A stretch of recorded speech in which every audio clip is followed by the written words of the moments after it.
हम लोग 1857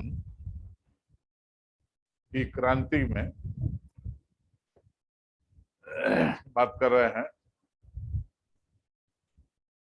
पिछले क्लास में हम लोग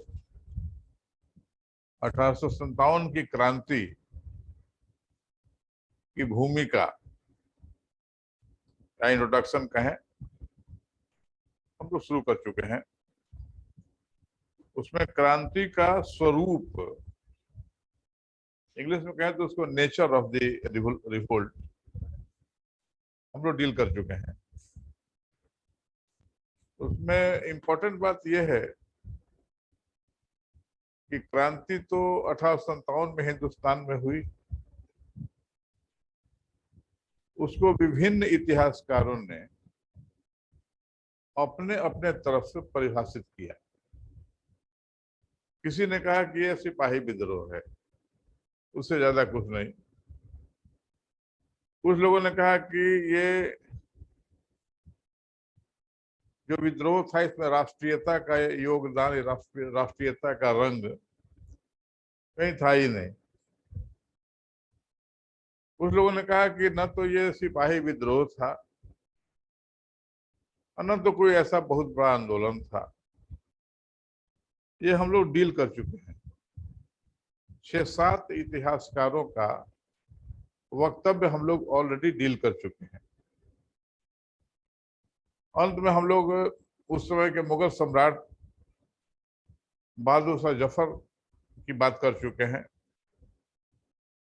उनकी लास्ट पंक्ति थी कि मेरी यह हार्दिक इच्छा है, मिला अपना कॉपी से, मेरी यह हार्दिक इच्छा है कि किसी भी प्रकार अंग्रेजों को भारत से बाहर निकाल दिया जाए और भारत को उनसे स्वतंत्र किया जाए। यह इस बात का प्रमाण है, यह इस बात का सबूत है कि यह क्रांति राष्ट्रीय उद्देश्य की दृष्टि से ही की गई थी। इतना हो चुका है। अब हम लोग आगे चले कि आखिर ये क्रांति, जैसे सिंपल बात हम कहते हैं, कोई भी विरोध कम या बेसी स्केल में, घर में हो या ऑफिस में हो या बाहर में हो या समाज में हो या राष्ट्रव्यापी हो, उसका एक कारण तो क्लियर है ना कि असंतोष। इसमें बहुत बहुत कंफ्यूजन का बात तो है नहीं। असंतुष्ट आदमी है, असंतुष्ट जनता है, असंतुष्ट समाज है, तो विद्रोह की जमीन तैयार हो जाती है। अब है कि कितने संगठित लोग हैं और कितना उनमें नैतिक और बल है और कितना, उसको अंग्रेजी में कहते हैं सस्टेन्ड। सस्टेन्ड माने हम विरोध किए लेकिन कितना दिन तक इसको हम चला सकते हैं। लेकिन दमन भी तो होगा। आप जब विरोध करेंगे तो दमन होगा। तो दमन होगा तो या तो कंप्लीटली डर करके आप भाग जाइएगा, सरेंडर कर दीजिएगा, आत्मसमर्पण कर दीजिएगा, हार जाइएगा, या गिरिएगा उठिएगा, गिरिएगा उठिएगा, गिरिएगा उठिएगा। ठीक। तो हम लोग अब डील करेंगे कि भारत में 1857 में जो विद्रोह हुआ उसका कारण क्या था। मेनली तो हम लोग असंतुष्ट भावना को हम लोग मेन है, लेकिन उसको हम लोग डिफरेंट फॉर्म में डील करेंगे। असंतुष्टि तो बहुत कारण का होगा ना, तो हम लोग डील करेंगे डिफरेंट कारण से। अब हेडिंग दीजिए लाल से, सन 1857 के भारतीय राष्ट्रीय स्वतंत्रता संग्राम के मुख्य कारण। सन 1857 ईस्वी के भारतीय स्वतंत्रता संग्राम, भारतीय स्वतंत्रता संग्राम के प्रमुख कारण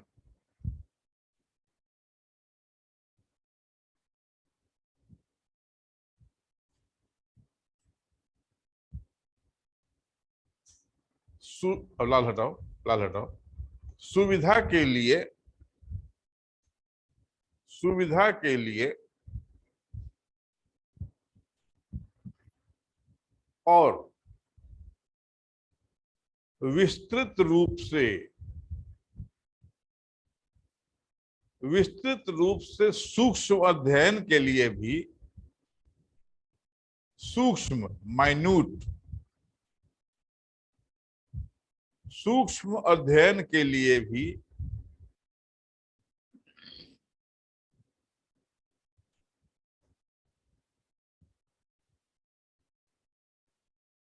निम्नलिखित कारण, निम्नलिखित कारणों पर चर्चा अति आवश्यक है।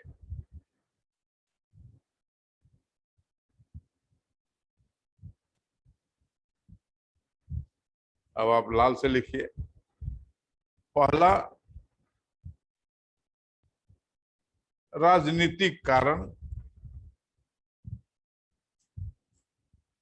दूसरा, आर्थिक कारण।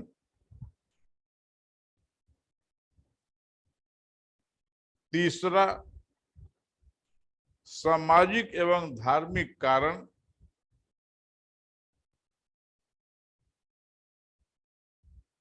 और चौथा, सैनिक कारण।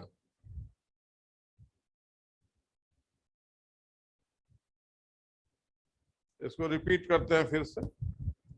पहला, राजनीतिक कारण। दूसरा, आर्थिक कारण। तीसरा, सामाजिक एवं धार्मिक कारण। और चौथा, सैनिक कारण। नंबर 1, राजनैतिक कारण।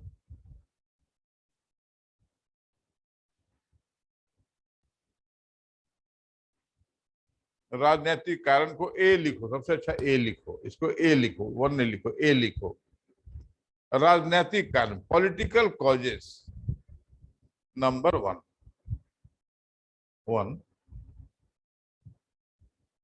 लाल से ही लिखो। लॉर्ड डलहौजी की, लॉर्ड डलहौजी की अपहरण नीति। लॉर्ड डलहौजी की अपहरण नीति। अब लाल हटा दो।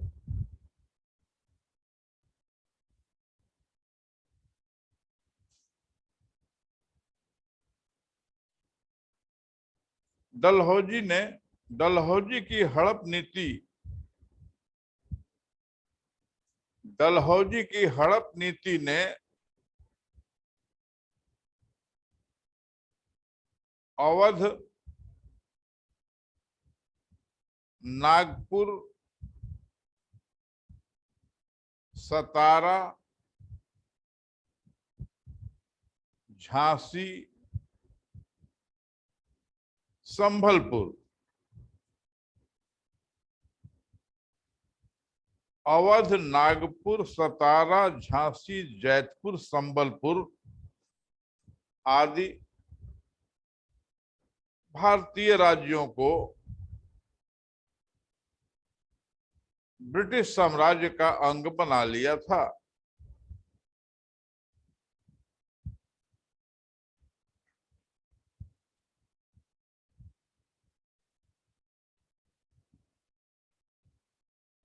जिससे राजा ऑब्लिग नवाब, राजा ऑब्लिग नवाब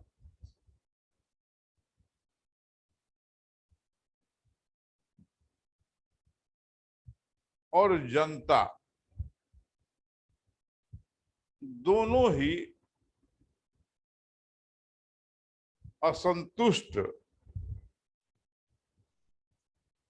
हो गए थे, हो गए थे। सेकंड, दूसरा, लाल से, पेंशन और पदवियों से पेंशन और पदवियों से वंचित करना।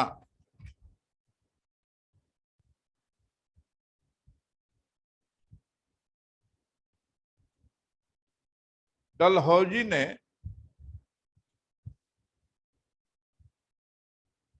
राजाओं, नवाबों के उत्तराधिकारियों,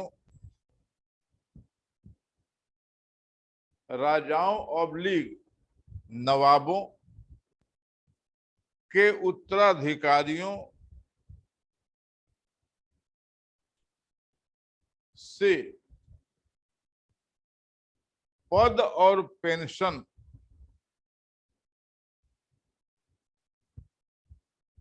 दोनों छीन लिया था।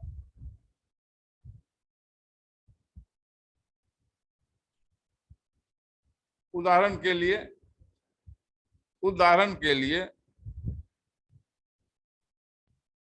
कर्नाटक और तंजौर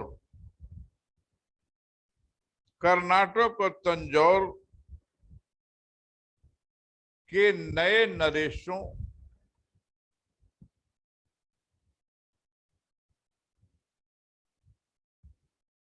की उपाधियां छीन ली गई थी। इसी प्रकार पेशवा बाजीराव द्वितीय के दत्तक पुत्र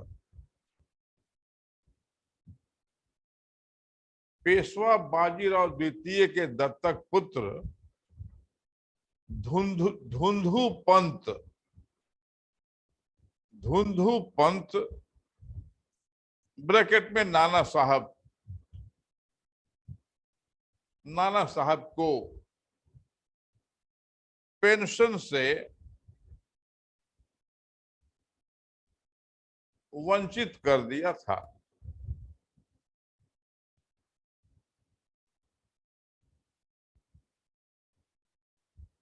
तो उनका असंतुष्ट होना स्वाभाविक था।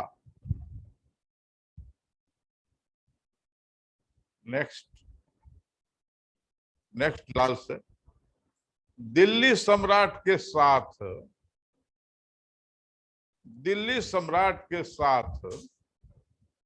अनुचित व्यवहार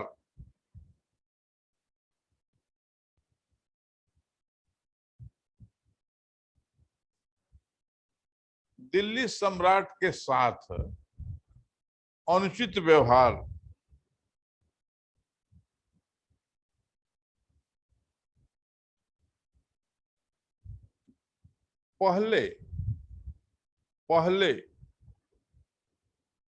अंग्रेज मुगल सम्राट को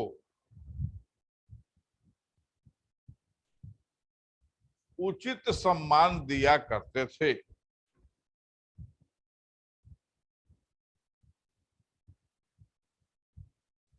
प्रत्येक अंग्रेज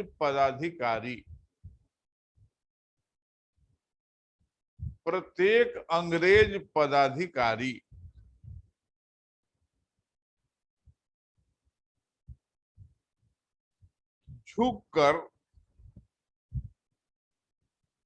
झुककर सादर पूर्वक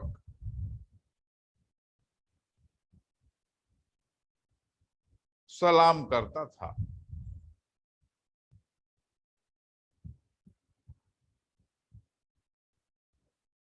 यहां तक कि गवर्नर जनरल भी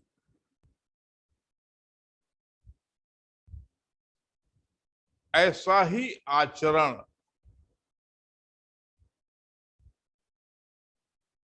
करता था।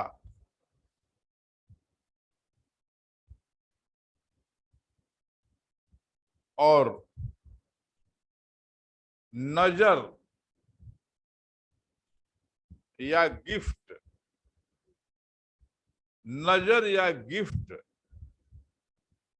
ऑब्लिक उपहार भेंट करता था।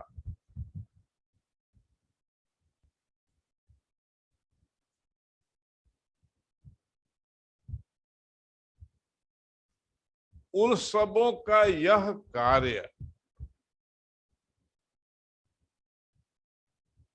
उन सबों का यह कार्य अधीनता का, अधीनता वर्ड को लाल से लिख करके अंडरलाइन करना होगा, अधीनता का सूचक था, अधीनता का सूचक था।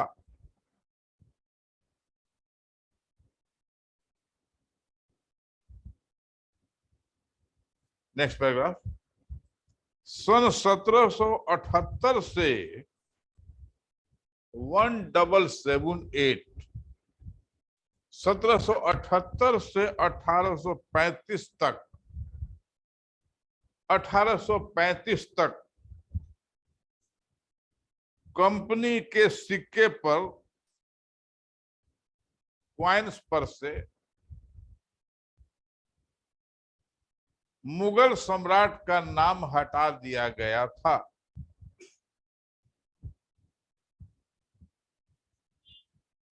और उसके स्थान पर, उसके स्थान पर अंग्रेज सम्राट का नाम अंकित होने लगा था, अंग्रेज सम्राट का नाम अंकित होने लगा था।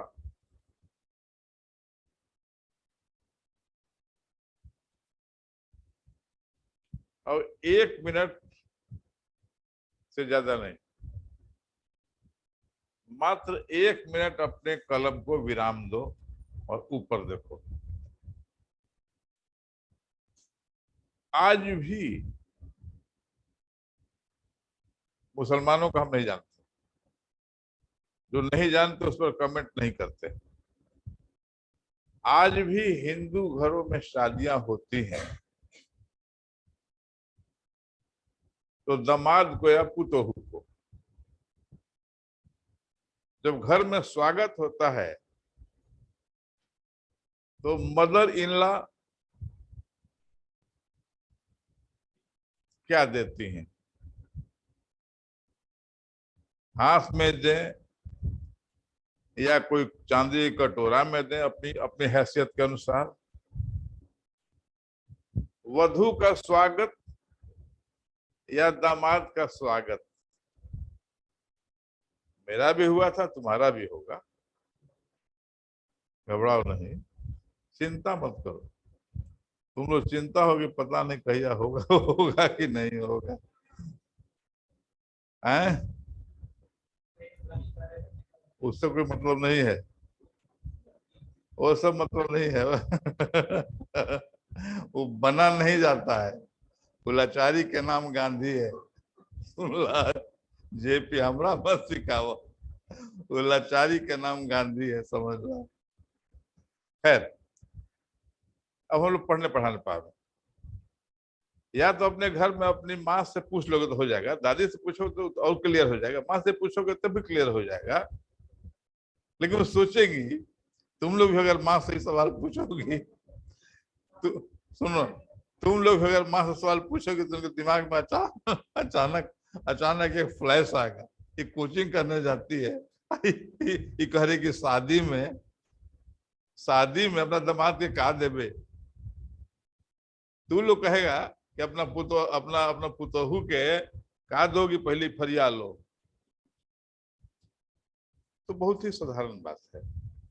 शुभ कार्य में एनीबॉडी बोलना चाहें तो हम तो आंसर दे रहे हैं, एक मौका देते हैं आप लोगों को। क्या दिया जाता है? मैंने क्या कहा? अपनी इच्छा के अनुसार, अपने हैसियत के अनुसार।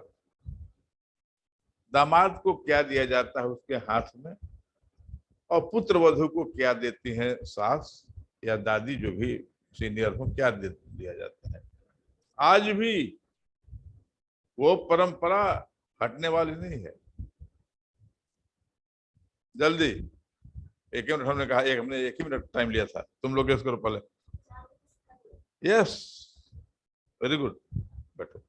चांदी का सिक्का 5 गो 7 गो, जैसे मैंने क्या हैसियत अनुसार, और तुम देखोगे वो सिक्का चांदी मतलब कि उस पर होगा रानी विक्टोरिया का, और 1700 1800 जितना पुराना होगा वो उतना ही प्योर चांदी होगा।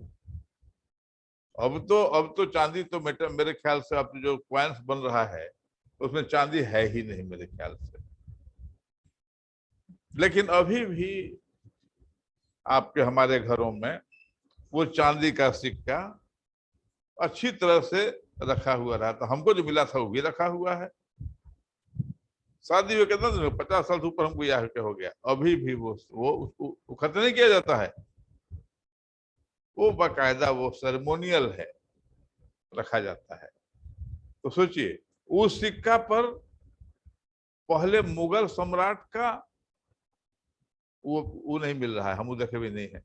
मुगल सम्राट का इम्बॉसिंग होता था, छपा होता था, खुदा हुआ होता था। इन लोगों ने क्या किया कि उनका नाम हटा करके, उनका फोटो हटा करके अपना जो है, बाकायदा क्वीन विक्टोरिया का आपको आराम से मिल जाएगा देखने के लिए। क्वीन विक्टोरिया का आराम से मिल जाएगा 1800 1900 के 1800 के 1857 के आसपास का बहुत सिक्का मिल जाएगा आपको। तो क्वीन विक्टोरिया का तो सिक्का आप देखबे कीजिएगा, एलिजाबेथ का भी देख सकते हैं। मुगल सम्राट ने मुगल सम्राटों को अंग्रेजों ने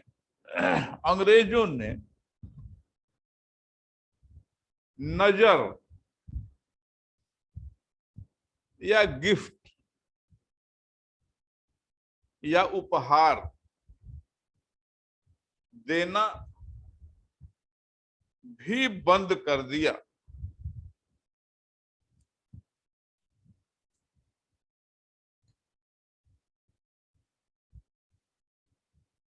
जैसे जैसे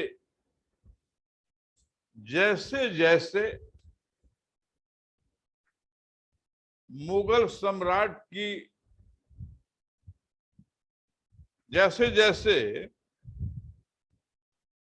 मुगल काट दो, जैसे जैसे अंग्रेजों की शक्ति बढ़ती गई, काटो उसको, जैसे जैसे अंग्रेजों की शक्ति बढ़ती गई उनका मन भी बढ़ता गया, कोमा उनका व्यवहार भी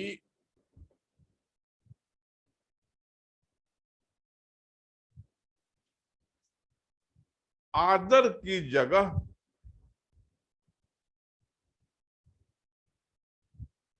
अब उपेक्षा का होने लगा।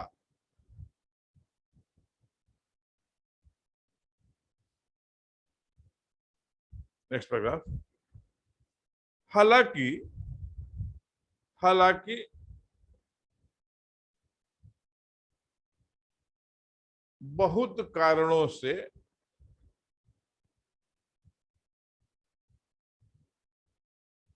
मुगल सम्राट, या यूं कहें मुगल साम्राज्य, धीरे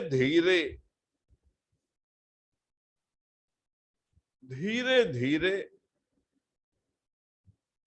कमजोर हो रहा था।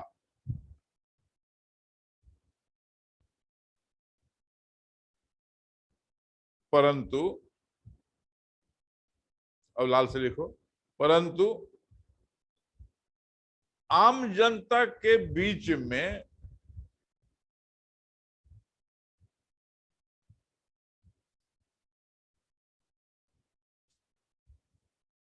मुगलों के प्रति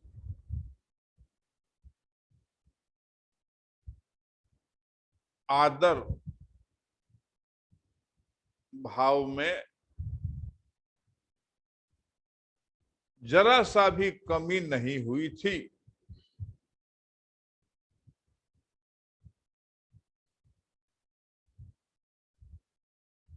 अंग्रेजों के इस व्यवहार से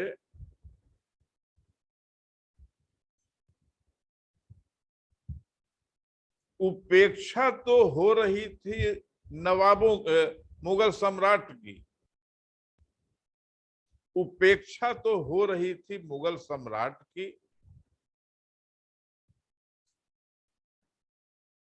परंतु मुगल सम्राटों के मुगल मुगल सम्राटों के अलावा या उनके साथ साथ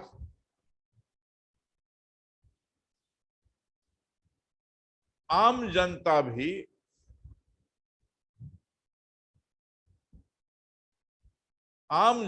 भी बहुत ही उदास,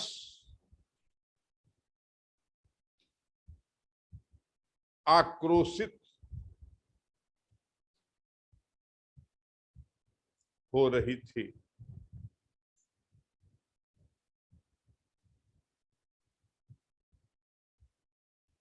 अंततः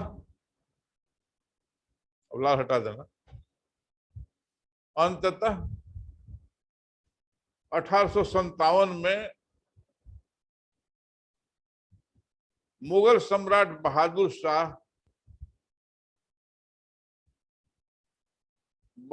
शाह के झंडे के नीचे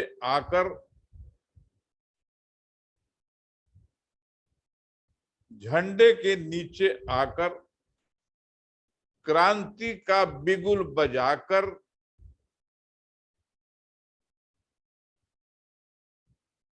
जनता ने अंग्रेजों से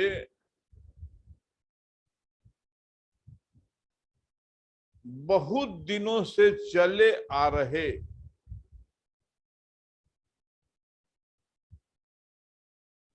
अपमानों का बदला लेने की ठान ही ली।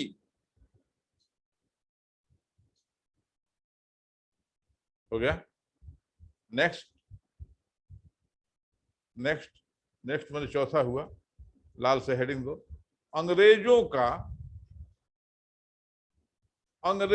का अहंकार पूर्ण व्यवहार।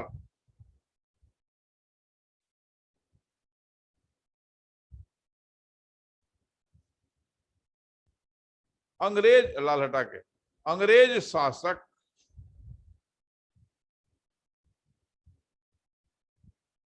जातीय अहंकार की भावना से ग्रसित थे। जातीय अहंकार की भावना से ग्रसित थे। मतलब यह हुआ कि वे अपने को भारतीयों से उच्चतर या सुपीरियर नस्ल का मानते थे।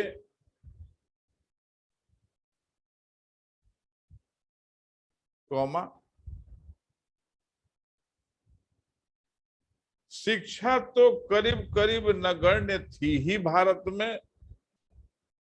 शिक्षा तो करीब करीब नगण्य थी ही भारत में।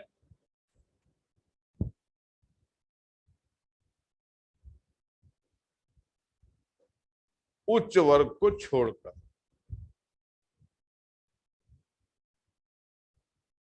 अतः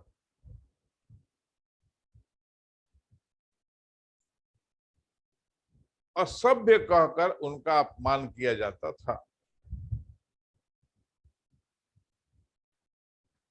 नस्लीय, नस्लीय अंग्रेजी में रेशियल, RACIAL, नस्लीय या रेशियल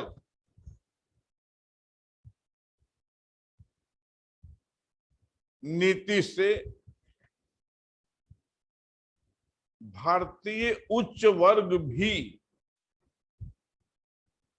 भारतीय उच्च वर्ग भी काफी दुखी और असंतुष्ट हो गया था।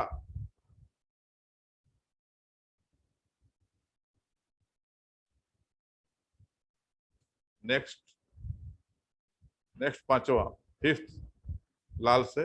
भारतीयों के साथ सरकारी नौकरियों में भेदभाव सरकारी नौकरियों में भेदभाव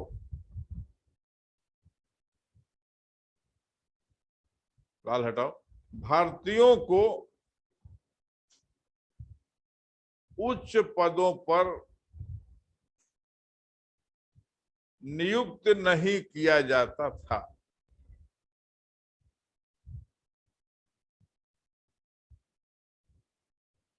एक ही पद पर एक ही पद पर अंग्रेजों और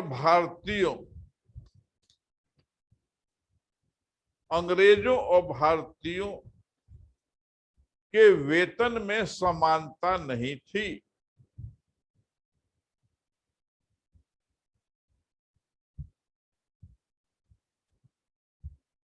नेक्स्ट, छठा हुआ, सिक्स्थ हुआ। भ्रष्ट एवं लाल से भ्रष्ट एवं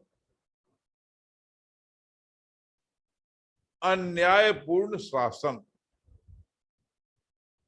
भ्रष्ट एवं अन्यायपूर्ण शासन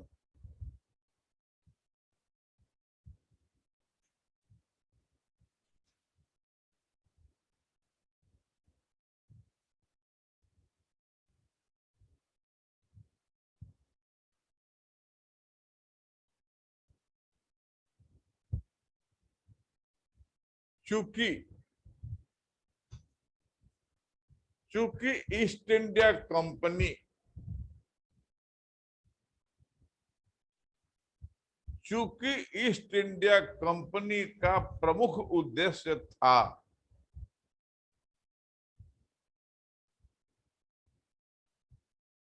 चूंकि ईस्ट इंडिया कंपनी का प्रमुख उद्देश्य था भारत को लूटना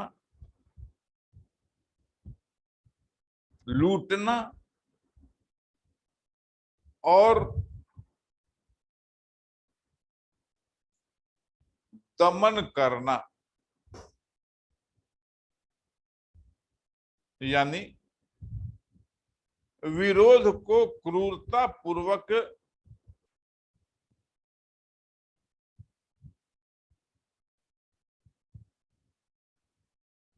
दबाना।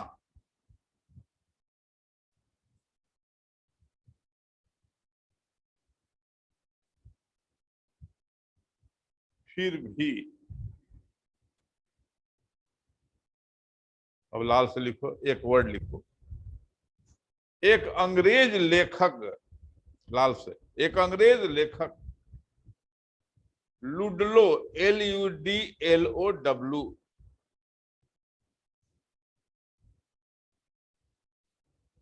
लुडलो LUDLOW लाल हटा दो, ने लिखा है कि ईस्ट इंडिया कंपनी की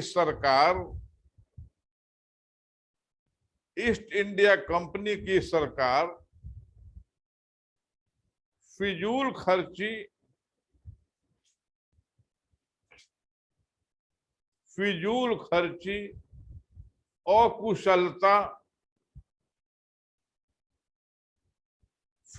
खर्ची अकुशलता और बेईमानी से भरी हुई थी।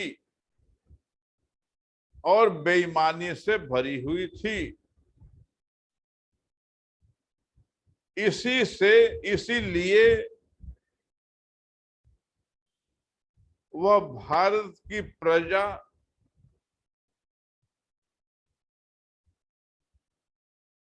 का स्नेह और स्वामी भक्ति भारत की प्रजा का स्नेह और स्वामी भक्ति को प्राप्त करने में असफल रही।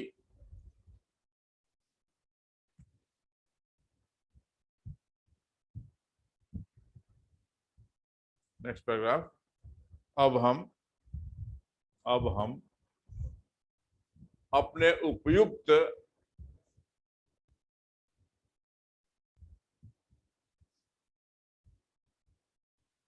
उपयुक्त लेख को संक्षेप में इस प्रकार व्यक्त करते हैं।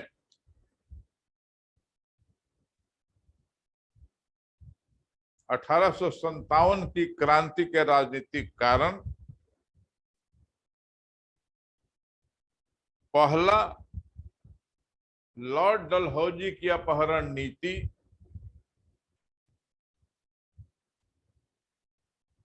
दूसरा, पेंशन और पदवियों से वंचित करना। पेंशन और पदवियों से वंचित करना। तीसरा, दिल्ली सम्राट के साथ अनुचित व्यवहार।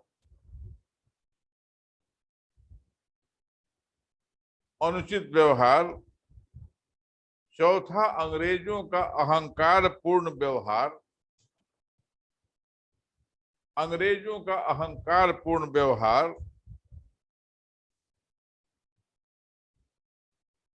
पांचवा, भारतीयों के साथ सरकारी नौकरियों में भेदभाव।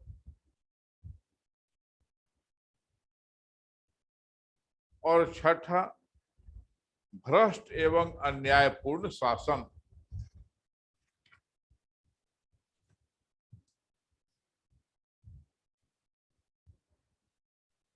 भ्रष्ट एवं अन्यायपूर्ण शासन। चलो, अब ए हो गया है। अब हेडिंग दो बी, लाल से लिखो बी, आर्थिक कारण। लाल से लिखो आर्थिक कारण। पहला, भारतीय उद्योग धंधों का नष्ट होना। भारतीय उद्योग धंधों का नष्ट होना।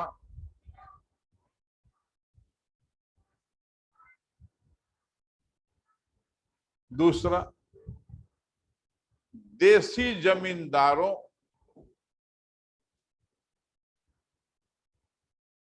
और तालुकेदारों का असंतोष। देसी जमींदारों और तालुकेदारों का असंतोष।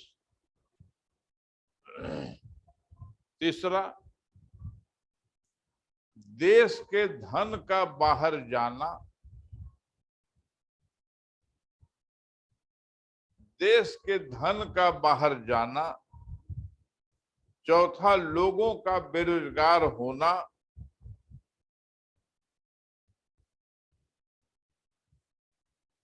और पांचवा, किसानों की दयनीय स्थिति।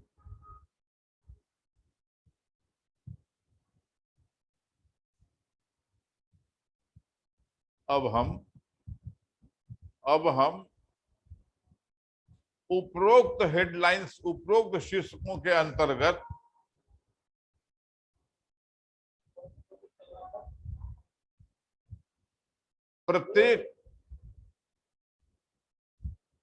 प्रत्येक की चर्चा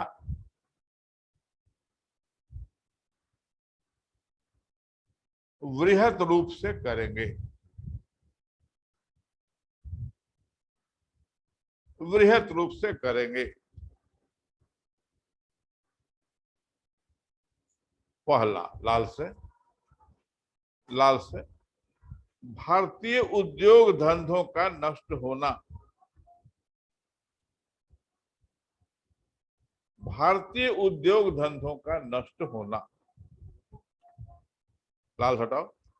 19वीं शताब्दी की 19वीं शताब्दी की औद्योगिक क्रांति, इंडस्ट्रियल रिवॉल्यूशन, औद्योगिक क्रांति ब्रैकेट में इंडस्ट्रियल रिवॉल्यूशन के बाद इंग्लैंड संसार का कारखाना बन गया था।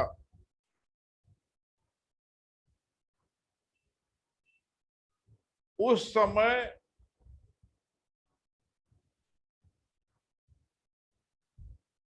इंग्लैंड की प्रमुखतः दो जरूरतें थी। पहला, कच्चा माल,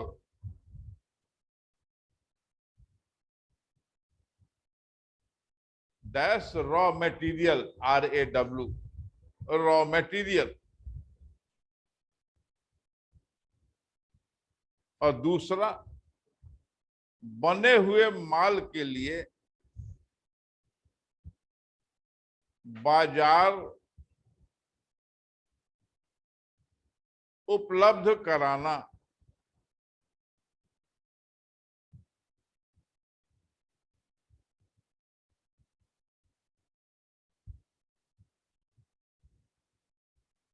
भारत का कच्चा माल इंग्लैंड भेजा जाने लगा,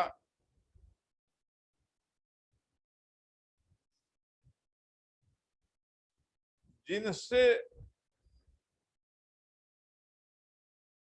बना हुआ सामान भारत आने लगा,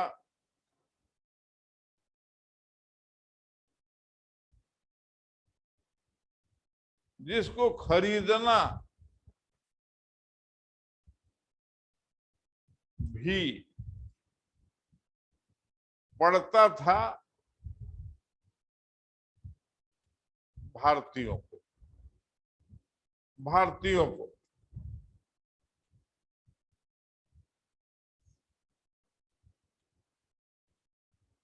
इस प्रकार धीरे धीरे उद्योग धंधे चौपट हो गए।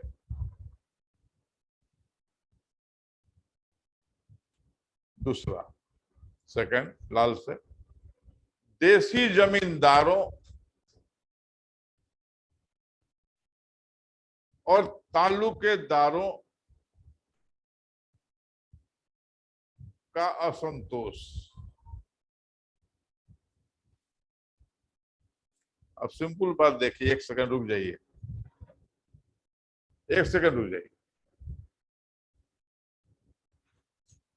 कितना समाज में,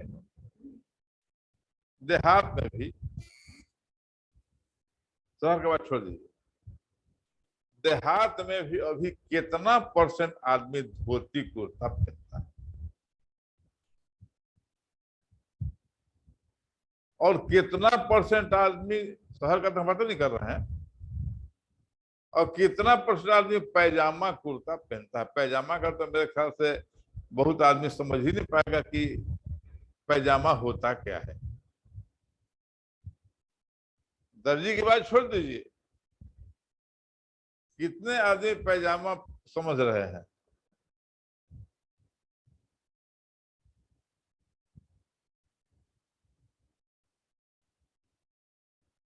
मैंने कहा था ना, तुम और तुम, पता नहीं कि पैजामा होता क्या है।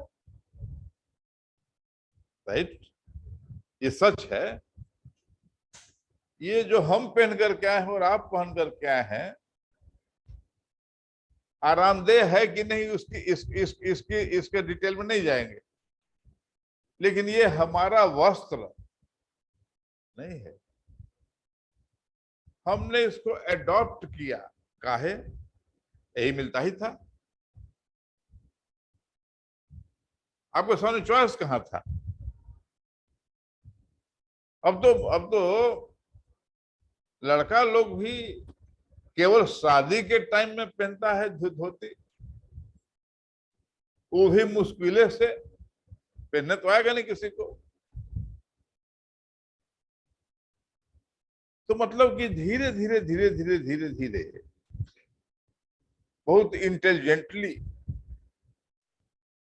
इंटेलिजेंटली वो लोग हमारे घर में घुस गए और हमको हमारी ही कस्टम से दूर करते चले गए। हमारे मोहल्ला में वो पंडित जी हैं, बस उन्हीं को धोती कुर्ता पहनते हुए हम देखते हैं। और रोड पर भी आप चलो तो मेरे ख्याल से 5% अगर आज मिल गया धोती कुर्ता वाला, तो बहुत, तो पैजामा का तो हम देखते ही नहीं है। जब ये बीए पास के बच्चे हमारे पैजामा का माने समझ ही नहीं रहे हैं, तो पहनने का सोचने का बात क्या है? आपकी गलती नहीं है, न कोई दोष है। मैंने क्या कहा कि कैसे सभ्यताओं को नष्ट किया जाता है। जो आप पहने हुआ आपका नहीं, जो हम पहने ये भी मेरा नहीं है, लेकिन यही हमको उपलब्धि कराएगा तो क्या करते? बहुत दूर से इस नीति को चला गया, और ऐसा ही होता ही है। एक किताब है कल्चर ऑफ सिविलाइजेशंस, हिंदी में पता नहीं उपलब्ध है कि नहीं है, सभ्यताओं का क्लैश ऑफ सिविलाइजेशंस, कल्चर नहीं, क्लैश, सभ्यताओं का संघर्ष। कभी अगर फुर्सत मिले तुम लोगों को तो पढ़ना। सभ्यताओं का संघर्ष क्या होता है, एक सभ्यता दूसरे सभ्यता पर हावी हो जाती है, कैसे? वो उसके खान पान, वो उसके रहन सहन, उसका वस्त्र विन्यास, सबको इंक्रोच करती है। अच्छा है कि बुरा, उसके चक्कर में हम नहीं पड़ते। लेकिन हाँ, ये सभ्यताओं का जो ह्रास कर, विनाश नहीं, ह्रास, धीरे धीरे धीरे धीरे धीरे धीरे अपने कल्चर को भूलना, ये।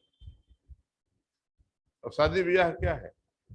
शादी ब्याह में अब तो हम लोग का जो आधुनिक जो वर्ग है, अब आपके घर की जो आपकी माँ है और दादी है, मेरे ख्याल से 10, 20, 40 साल और इसके बाद तो पता ही नहीं चलेगा कि मैरिज में क्या मंत्र था, क्या था, क्या नहीं था, क्या कस्टम्स था, क्या हल्दी पूजन था, क्या मटकोरा था, क्या चौठारी था। एवरीबडी विल फॉरगेट, इसलिए कि हम लोग को मालूम नहीं है क्या है। तो धीरे धीरे धीरे धीरे धीरे धीरे कल्चरल डाइल्यूशन होता जा रहा है। तो जब डाइल्यूट हो गया तो धीरे धीरे खत्म हो जाएगा। तो ये सभ्यताओं का एक तरफ विकास होता है। आज हम आ रहे थे, मॉर्निंग में आ रहे थे, देख रहे हैं कि एक झाड़ू दे रहा है, वो नगर निगम का सबसे नीचे तबले का कर्मचारी है, ब्लूटूथ लगाए हुए है, ब्लूटूथ लगाए हुए है, आराम से अपना बात भी करेगा, सुन जो भी काम कर रहा है, झाड़ू लगा रहा है, ऐसा नहीं कोई काम नहीं कर रहा है। लेकिन विकास कितना पहुंच गया, और अब वो ऐसा नहीं रहा कि आप ब्लूटूथ लगाते हैं तो आप ही एक धनी वर्ग में, ऐसा कहीं कुछ नहीं है। ये डिफरेंस डिजिटलाइजेशन ने खत्म कर दिया है। तो ये विकास की एक नई परिभाषा ये भी है। चलिए आगे लिखिए। देशी जमींदारों और तालुकारों का असंतोष बहुसंख्यक पुराने जमींदारों,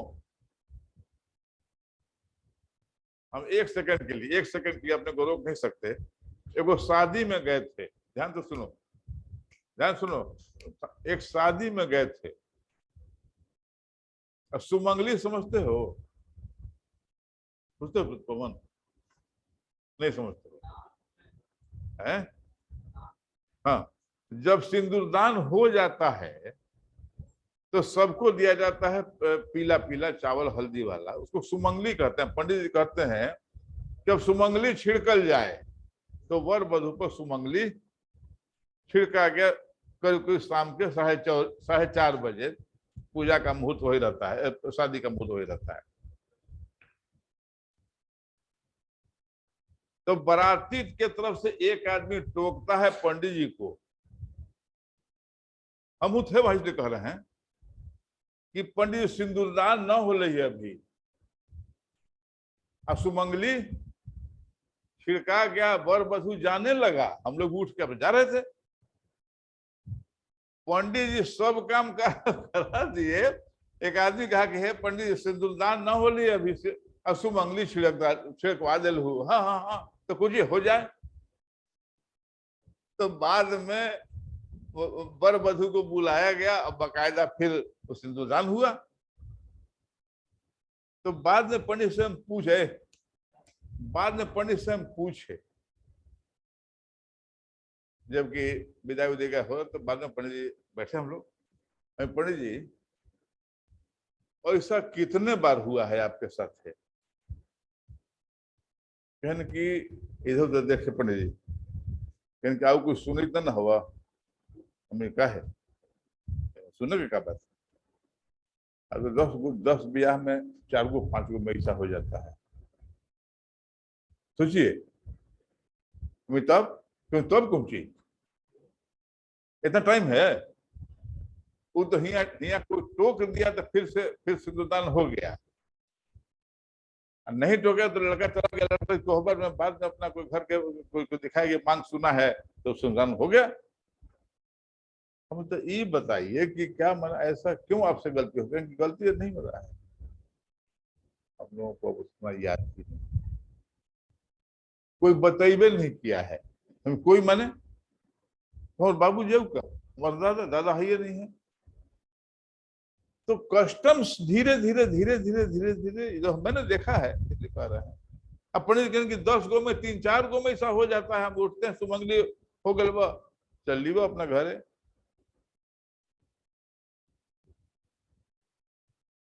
क्या शादी क्या ब्याह, तो कस्टम्स है जिसको कि हम लोग निभा नहीं रहे हैं, हो रहे हैं हम लोग, इसलिए जानकारी नहीं है।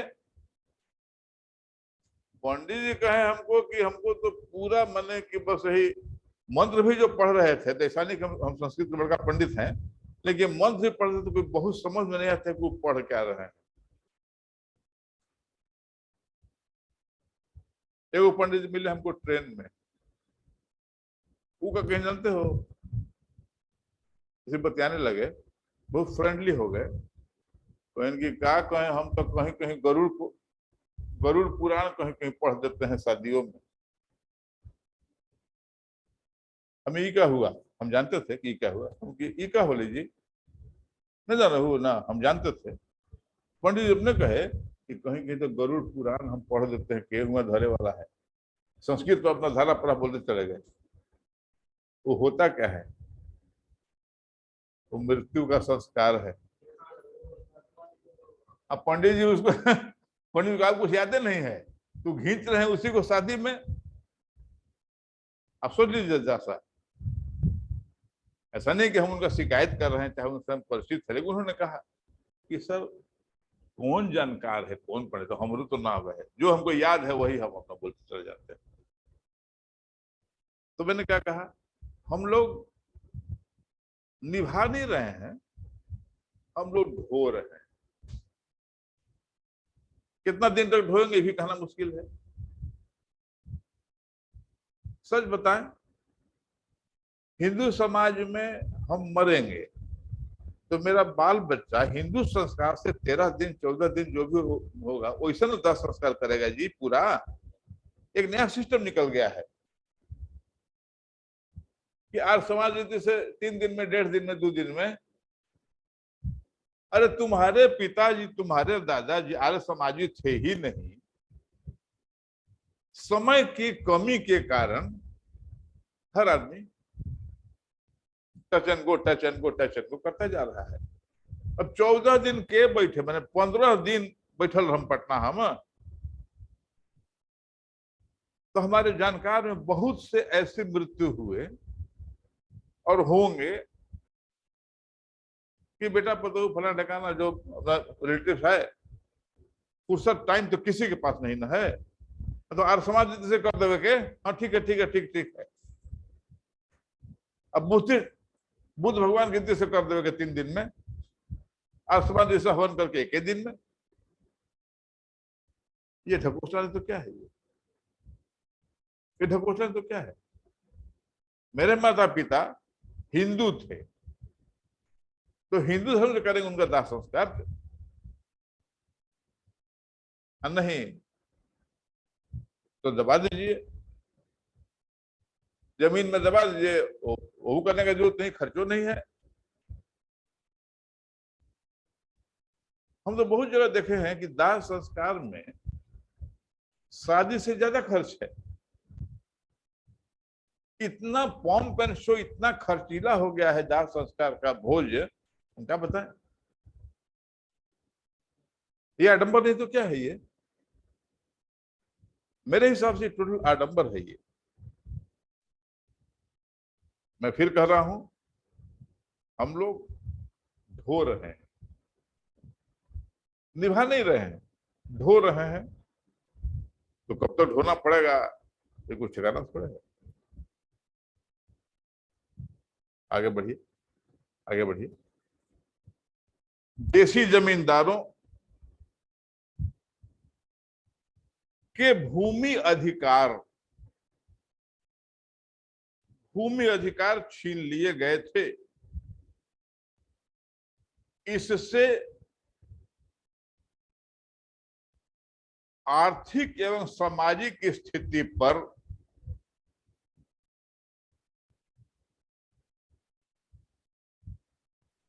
खराब प्रभाव पड़ा। जनता ने इस परिवर्तन का कभी भी स्वागत नहीं किया,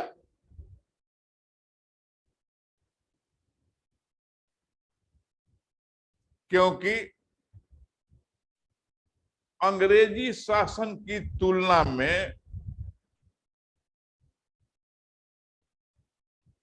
जमींदारों का शासन थोड़ा अच्छा था।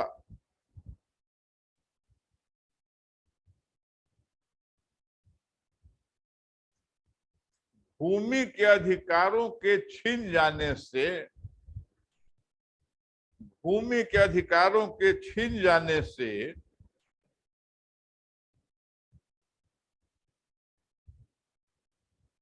जमींदार भी अंग्रेजों का विरोध करने लगे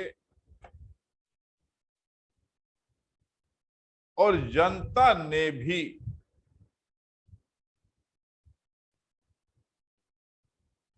इसमें पूर्ण सहयोग किया।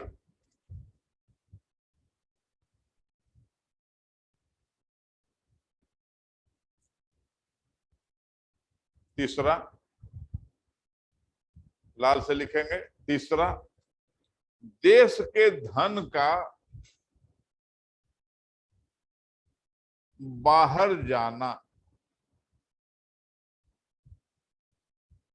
इसको इंग्लिश में लिखेंगे, एक लाइन, एक वर्ड लिख लो, काम आएगा। WEALTH, WEALTH, WEALTH, wealth drain, DRAIN, wealth drain. चलिए,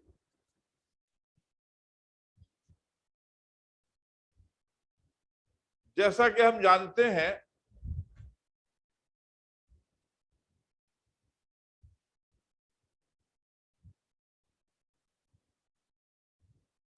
मूलतः वे व्यापार करने के लिए आए थे,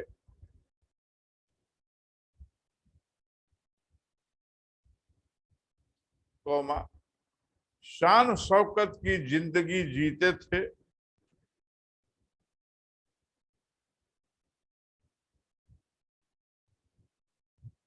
और इंग्लैंड जब वापस जाने लगते थे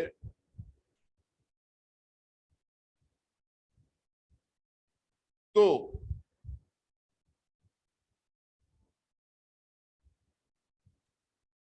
लूटा हुआ धन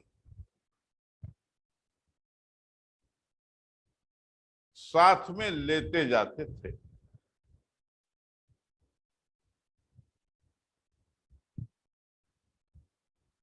अब लाल से लिखो, यहां grand old man of India इनको कहा जाता है। यहां grand old man of India दादा भाई नौरोजी का जिक्र करना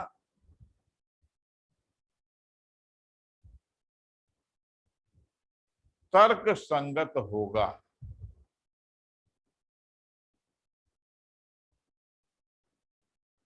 अंग्रेजों के भारत में शासन करने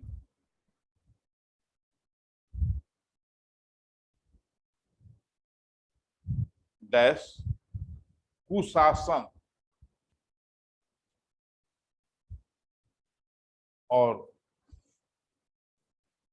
संपदा की लूट, अकूत संपदा की लूट, अकूत संपदा की लूट का जिक्र उन्होंने अपनी एक किताब में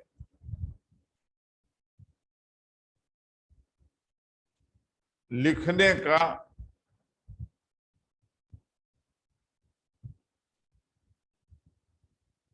साहस किया। साहस किया। उस पुस्तक का नाम है, कोई बतावे? एनीबॉडी? उस पुस्तक का नाम एनीबॉडी?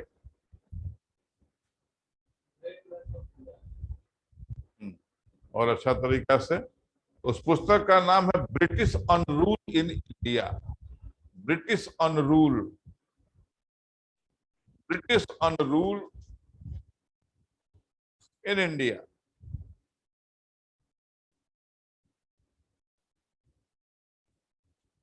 चौथा, चौथा लाल से हेडिंग दो, बेरोजगारी, बेरोजगारी, अनएम्प्लॉयमेंट।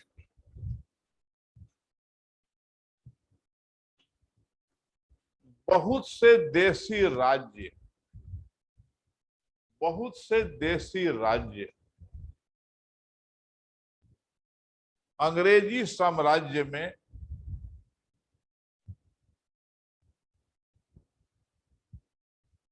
मिला दिए गए थे।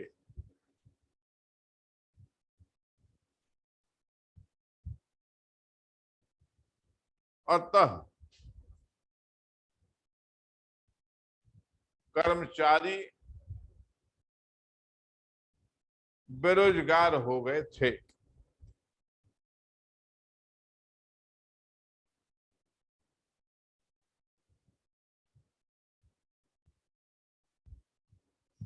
भारतीय उद्योग धंधों के नष्ट होने के कारण,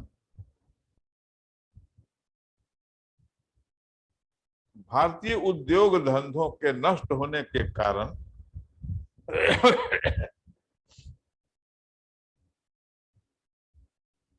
बेरोजगारी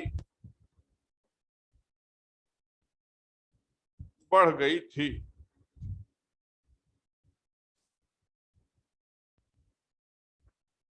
लोग अंग्रेजों के घोर शत्रु हो गए थे।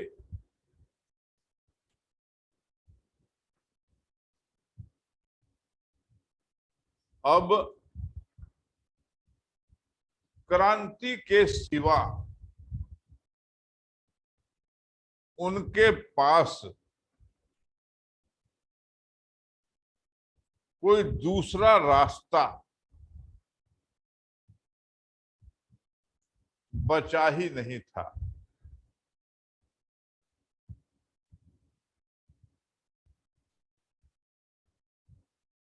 और फिर हम लोग यहाँ पर अपने को रोक नहीं पाएंगे, तो हम लोग 2 सेकंड के रुकेंगे। अपने कॉपी कलम को विराम दो। आज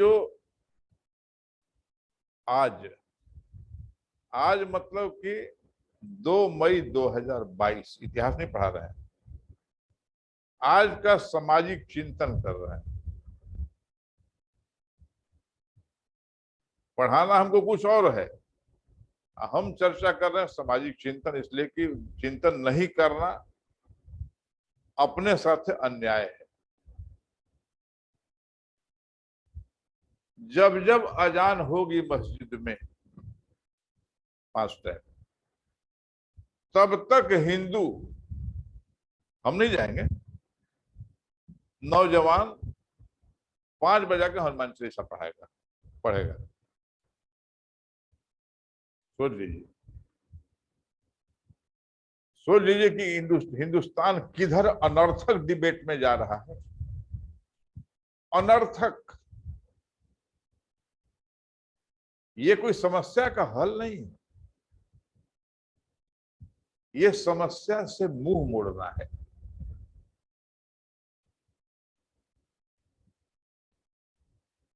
हर दिन परसों के साबुन लेने जेपी, तो बूढ़ा बाबा दुकान पर बैठे हुए थे। गर्मी के दिन था, मैं उठिए, कहन कि उठने के पहले आप जान लीजिए कि खरीदिएगा कि नहीं। हमें क्या है, तो 55 रुपया में जो आप ले जाते थे उसका दाम हो गया है 85 रुपया। उठे? उन्होंने कहा, गुप्ता जी ने कहा कि 55 रुपया में जो आप ले जाते थे, उठेंगे सामान लाए, कहिए कि 55 ले जाते, हुज्जत कीजिएगा, पहले जान लीजिए। 55 में जो आप ले गए थे 4-5 दिन पहले, अब उसका स्टॉक आया है 85 का। अब उठें, सोचिए कहां हम लोग जा रहे हैं या कहां ले जाए जा रहे हैं। इससे एक ही वर्ग प्रभावित हो रहा है या होगा।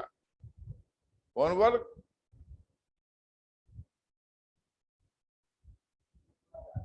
युवा वर्ग। और कौन वर्ग होगा?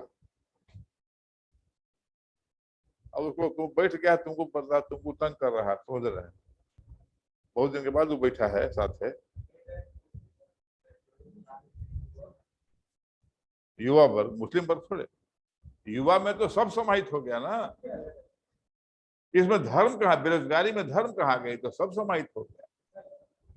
चलो, आत्मचिंतन की जरूरत है। 5वां, लाल से हेडिंग देंगे आप, किसानों की दयनीय स्थिति।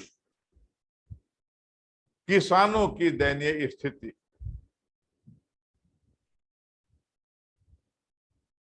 इसके पहले कभी किसी ने कहा था, नाम नहीं लेंगे, कि स्वरोजगार करो, पकौड़ी की तो पकौड़ा बेचो। तो तेल तो हो गया 200 रुपए किलो।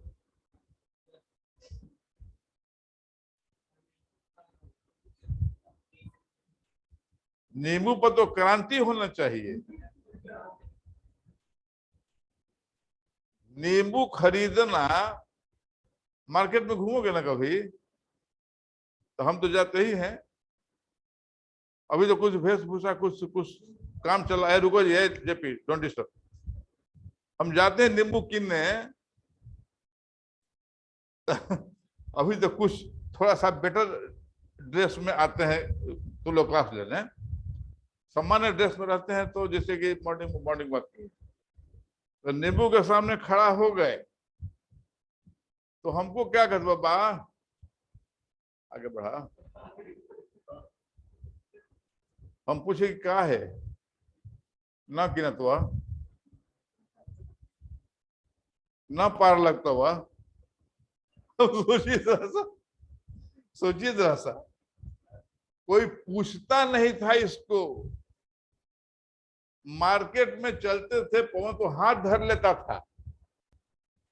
10 रुपए अगर हाथ में है, हाथ पकड़ता था छोटा लड़का, अब 5 गो जबरदस्ती डालता था पॉलिथीनों में। आज खड़ा नहीं होने दे रहा है, कहता है कि ना ना पार लग बाबा। अब बताओ जरा, इसको, इसके उत्पादन को कौन ब्रिटिश साम्राज्य आकर के धक्का दे रहा है? अभी तो कोई ब्रिटिश साम्राज्य है नहीं, तब किसको दोष दें? नींबू की इस महंगाई के लिए किसको दोष दें? बताइए। चलिए आगे आइए, किसानों की दयनीय स्थिति। ब्रिटिश राज्य में, ब्रिटिश राज्य में कहीं कहीं भूमि पर टैक्स या कर बहुत ही ऊंचा था।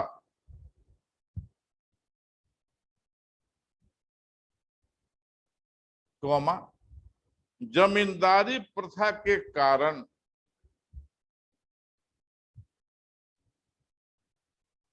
भारतीय किसानों का शोषण भी होने लगा था। इससे उनकी आर्थिक स्थिति बिगड़ती चली गई। उनके मन में अंग्रेजों के प्रति विद्रोह की भावना का संचार हुआ।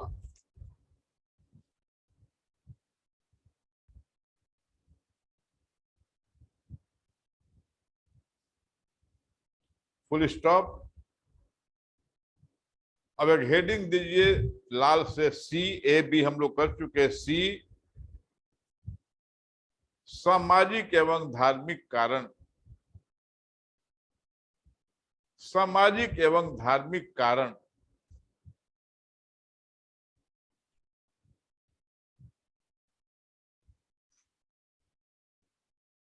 अब 1 सेकंड के रुकिए, 1 सेकंड ज्यादा नहीं। जहां तक हमको याद है, जहां तक हमको याद है, मैंने 60-70 साल से तो देख ही रहे हैं, किसानों की स्थिति कभी भी अच्छी नहीं थी। हर 5 साल पर आदमी पहुंचते हैं टोपी लगा के कि आप मेरे मालिक हैं। कुछ लोग तो कहते हैं कि आप मालिक हैं, हम 5 साल आपके यहाँ मजदूरी किए हैं तो हमको मजदूरी दीजिए। और उनका दर्शन हर 5 साल पर हुई करता है। ऐसा कौन मजदूर है खेत में हो, ऐसा कौन खेत में मजदूर जो हर 5 साल पर नजर आवेगा?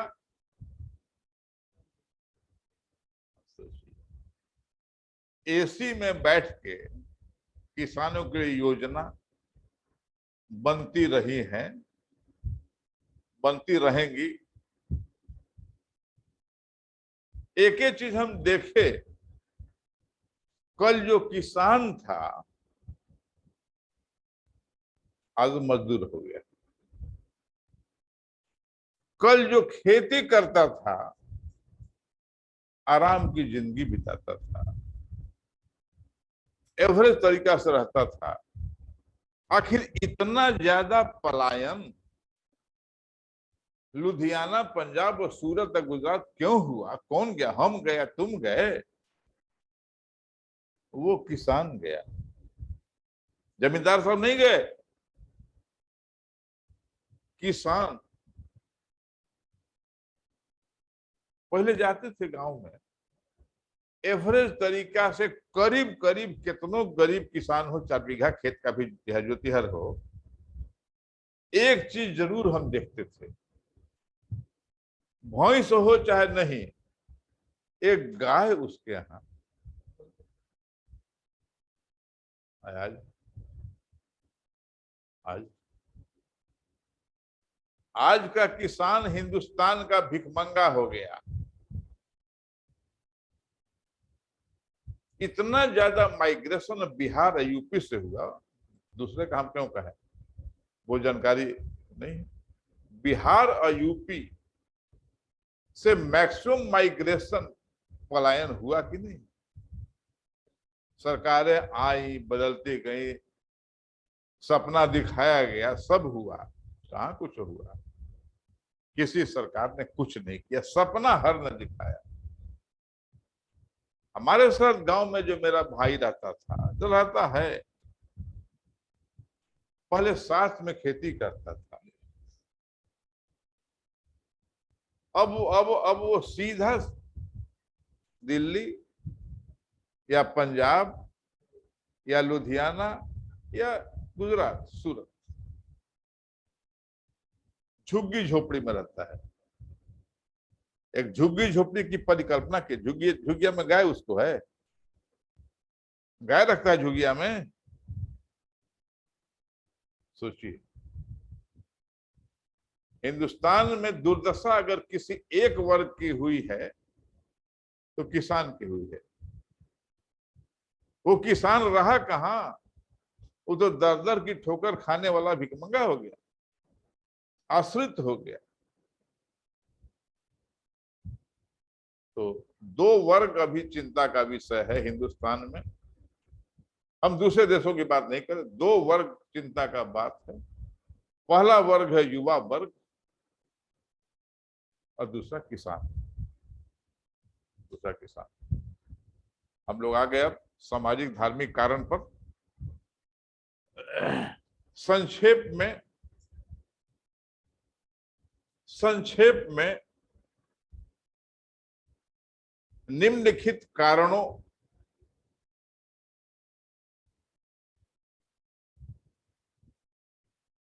की चर्चा करेंगे। पहला,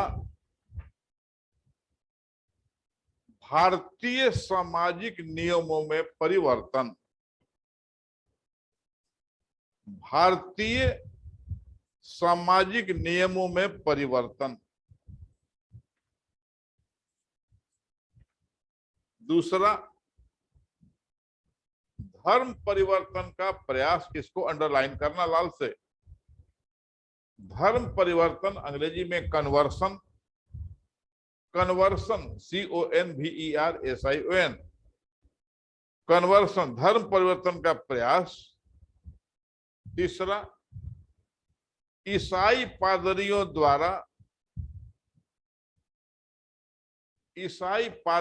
द्वारा हिंदू एवं इस्लाम धर्म के लिए अनुचित शब्दों का प्रयोग।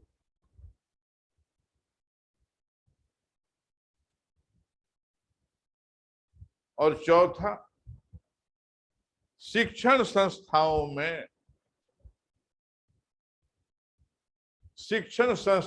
में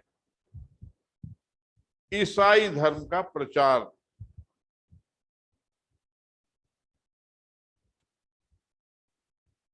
और पांचवा, पाश्चात्य सभ्यता, वेस्टर्न सिविलाइजेशन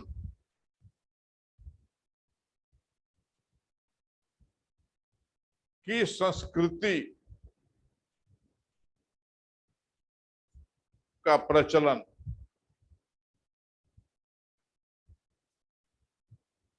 अब लाल हटाओ, लाल हटाओ। अब हम उपरोक्त की बृहद चर्चा करेंगे, उपरोक्त की बृहद चर्चा करेंगे।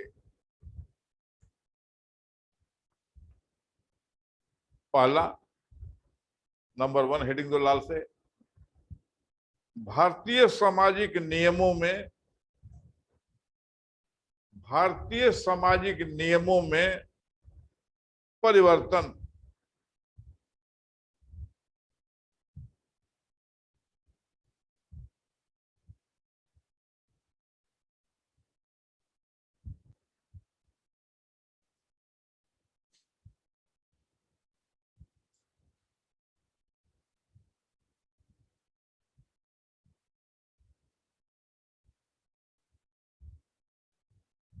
हिंदू समाज का प्रत्येक नियम,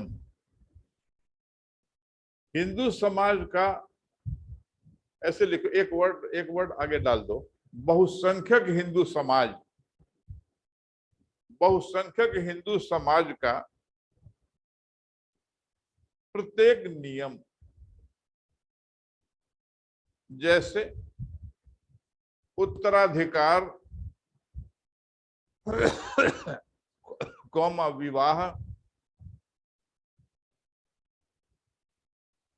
कौमा संपत्ति अधिकार,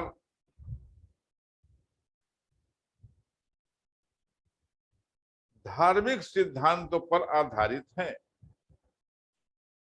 धार्मिक सिद्धांतों पर आधारित है।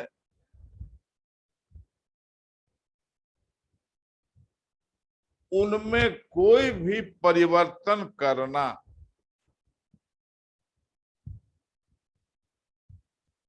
उनमें कोई भी परिवर्तन करना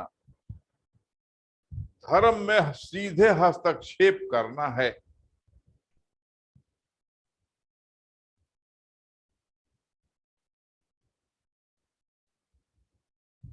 अंग्रेज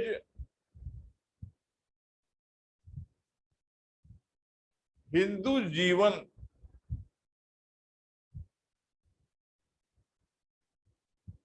के धार्मिक सिद्धांतों से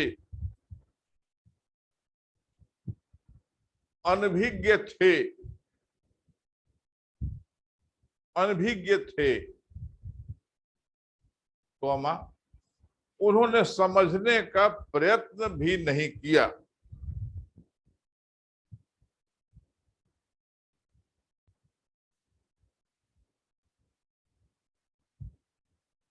अपनी शक्ति का सहारा लेकर,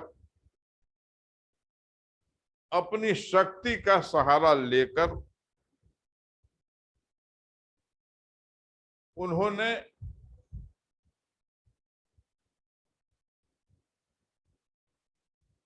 उत्तराधिकार,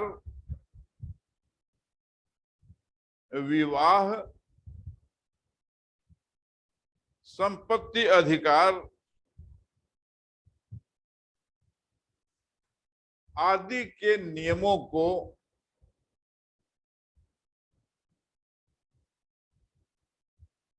पाश्चात्य रूप देने का निश्चय किया।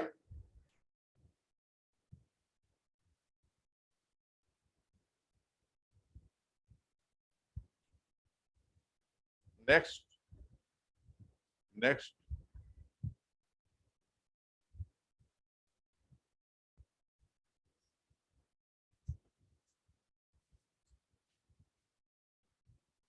अब यहां हम लोग एक स्पेशल चर्चा करेंगे। एक मिनट लगेगा, एक मिनट लगेगा। और समझो कि होता क्या है ना, कोई भी मनुष्य या कोई भी आक्रांता, कोई भी शासक एक बहुत बड़ी गलती करता है कि हम अजेय हैं। हम कभी जाएंगे नहीं।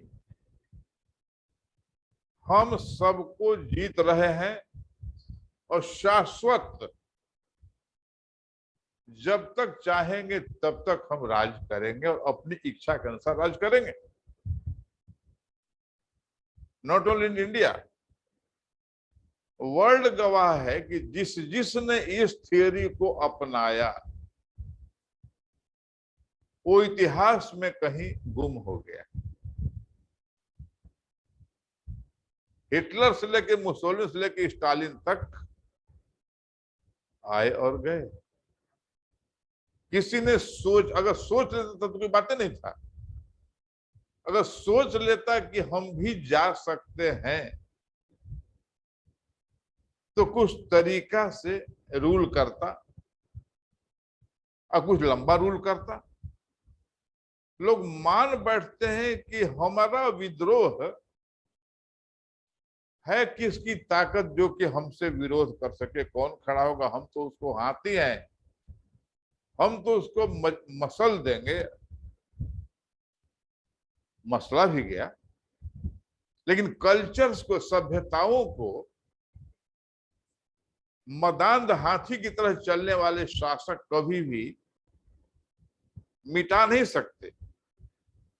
कुछ समय के लिए उसको लुप्त कर सकते हैं, धूल पड़ जाएगी, लेकिन अगर ये सोचेंगे कि हम इनको मिटा देंगे तो समय उनको खुद मिटा देता है। हम मूल बिंदु पर आते हैं फिर घूम करके। अरे भाई, आप आए थे व्यापार कर रहे हैं। जब मॉडर्न इंडिया पढ़ेंगे तो हर बार 1498 हमको याद आएगा, वो कभी छूटेगा नहीं। आप आए थे व्यापार करने, भैया व्यापार करते हैं। आप लूटने लगे, मेरा ही धन आप लूटने लगे, हम सहने लगे। क्या करते हैं? इतने असंगठित थे हम कि हमारा में कोई संगठन था नहीं, कम्युनिकेशन था नहीं।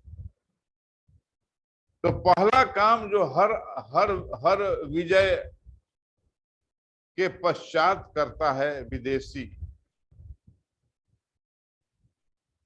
धरती पर आकर के पहला काम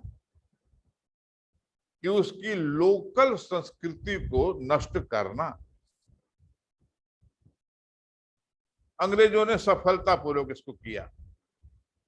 आपके उद्योग धन पढ़ भी चुके हैं, उद्योग धंधों को कंप्लीटली नष्ट कर दिया और अपने बनाए हुए कपड़ों को आपूर्ति करके आपको पहनने पर मजबूर कर दिया। धन लूट रहे हैं आप, हमारी संस्कृति को विलुप्त करने पर लूटे आप तुले हुए हैं।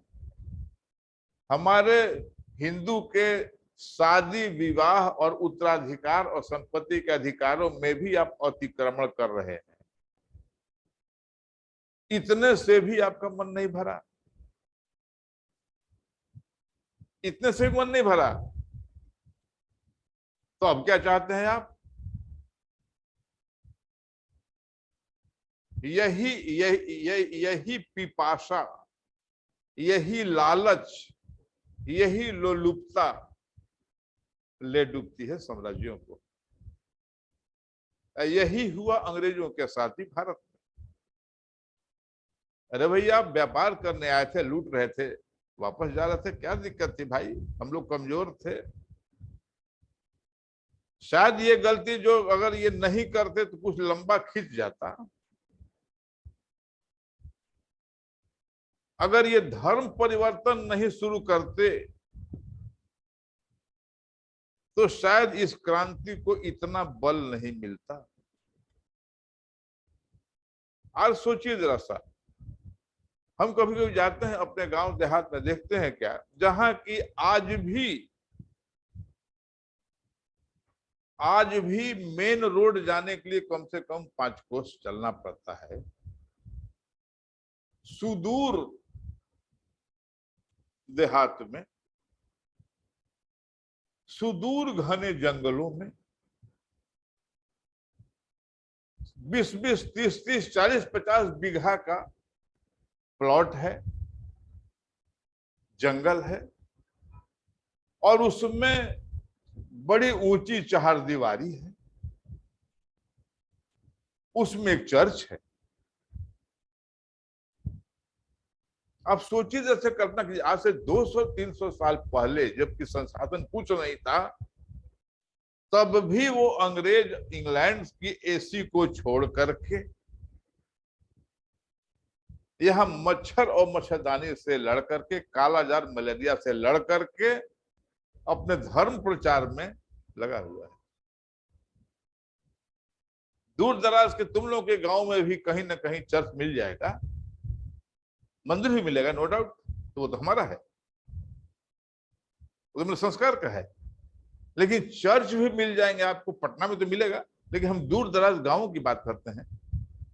ये खास करके ट्राइबल्स एरिया, आदिवासी इलाके जहां सुदूर घने जंगल हैं, और वहां की जनता आज भी इलिटरेट है और गरीब है, और समाज के चौथे पायदान पर है, मतलब कि शूद्र है, शेड्यूल कास्ट है। उनके भीतर में जाकर के इन लोगों ने काम करना शुरू किया, ईसाई मिशनरी लोगों ने, और धर्म परिवर्तन शुरू किया। वो जो बेचारा SC ST है, वो देख रहा है कि वैसे भी तो हमको मंदिर में जाने नहीं दिया जाता, हमारे बाल बच्चों को कर किताब से कोई मतलब ही नहीं है, ये कम से कम पादरी जो है हमारे बच्चों के ABCD तो पढ़ा रहा है, मंगरू राम नहीं लिख करके हम माइकेल हो गए, तो कहा हमको क्या फर्क पड़ा, कौन भगवान हम देखे हैं। बात समझा कीजिए। तो कैसे वर्ग को प्लस, जो पुरुष वर्ग है, उच्च उच्च जाति का पुरुष वर्ग है, जिसे लोकमान्य तिलक ने कहा कि स्वतंत्रता हमारा जन्म सिद्ध अधिकार है, मैं इसे लेकर के रहूंगा, क्लियर। वैसे ही उच्च वर्ग जो उन दिनों था, आज के वर्ग की बात नहीं कर रहे, उन दिनों का उच्च वर्ग बेगारी कराना, पैसा नहीं देना,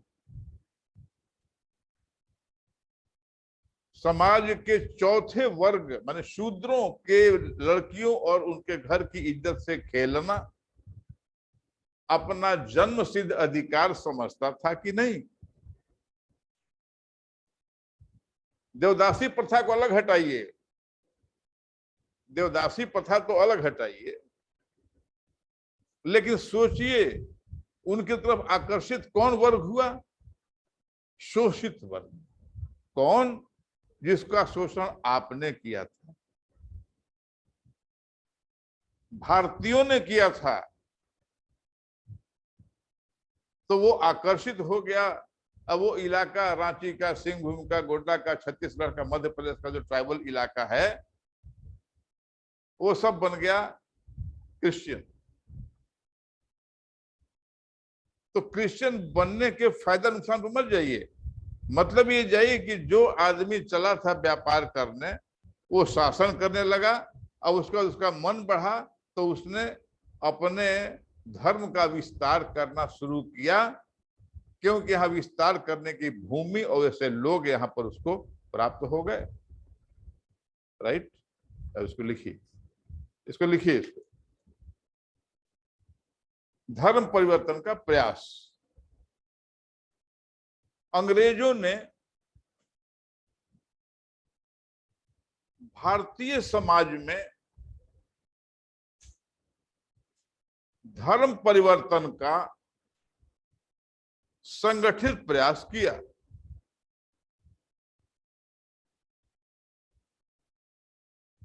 हिंदू समाज में धर्म परिवर्तन का कोई स्थान नहीं है।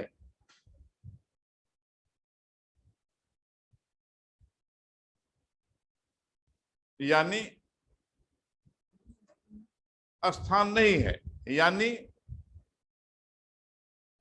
जो आदमी जन्म से हिंदू नहीं है वह हिंदू नहीं हो सकता। सर्वप्रथम, सर्वप्रथम को लाल से लिखना। सर्वप्रथम पुर्तगालियों ने, लाल बंद कर देना, सर्वप्रथम पुर्तगालियों ने, लाल हटा देना, धर्म परिवर्तन को अपनी राजनीति में स्थान दिया। अंग्रेजों ने उन्हीं से इसको ग्रहण किया।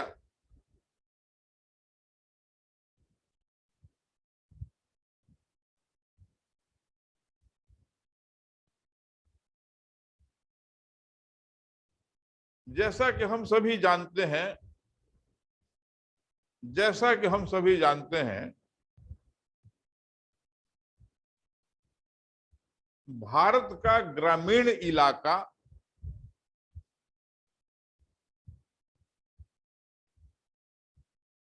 सुदूर गांव का इलाका,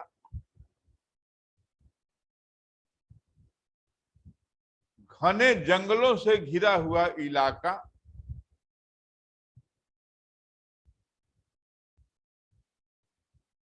आदिवासियों से भरा हुआ इलाका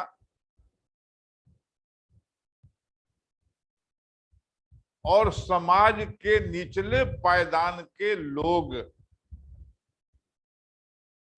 समाज के निचले पायदान पर लोग, शूद्र,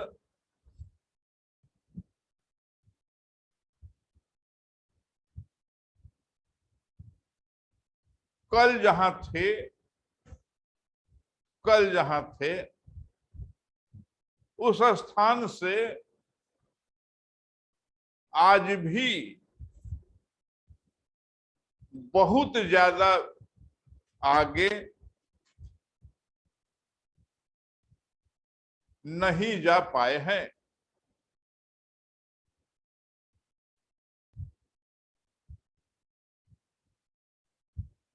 क्यों नहीं जा पाए? इसकी चर्चा करना यहां उपयुक्त नहीं है।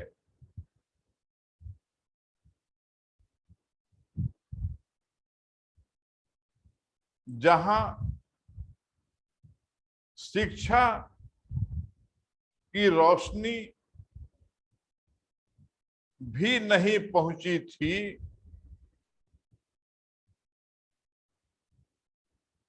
गरीबी ने जिनको सदियों से घेर रखा था, उसी वर्ग को और उन्हीं दुरूह स्थानों को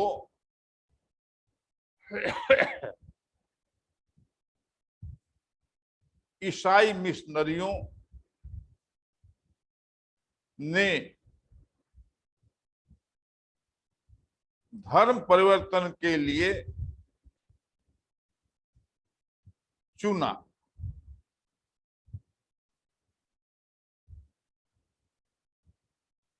वे सफल भी हुए, वे सफल भी हुए, क्योंकि वह अशिक्षित और गरीब वर्ग, वह अशिक्षित और गरीब वर्ग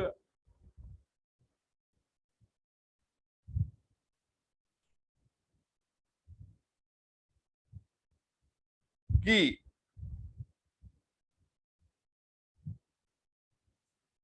को लिखो, को मंदिरों में जाने की अनुमति उन दिनों तो थी ही नहीं।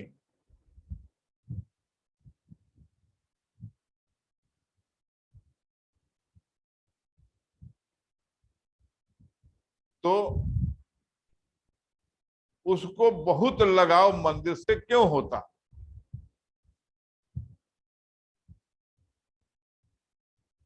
गिरजाघरों को उसने अपनाया, गिरजाघरों को उसने अपनाया क्योंकि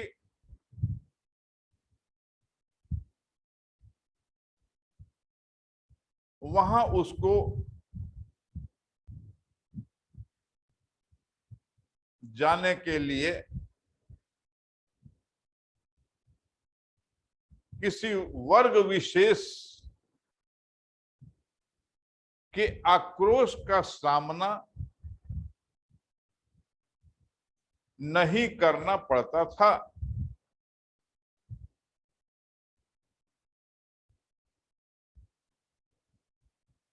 गिरजाघरों के प्रांगण में उसके बच्चों को मुफ्त शिक्षा मिलने लगी।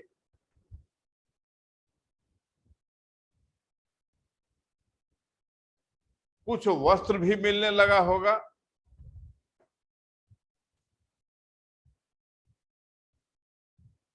कुछ पुस्तकें भी मिलती होंगी।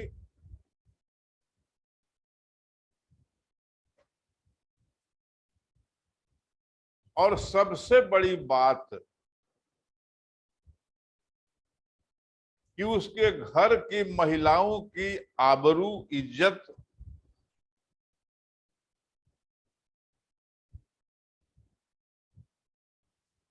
कुछ तो सुरक्षित हो ही गई।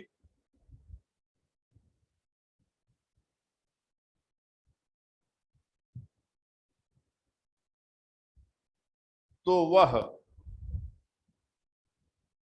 कब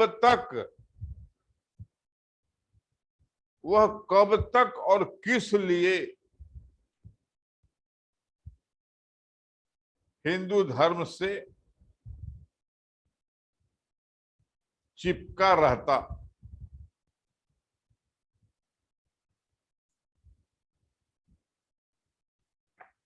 नेक्स्ट पैराग्राफ। इस बात की तो प्रशंसा करनी ही पड़ेगी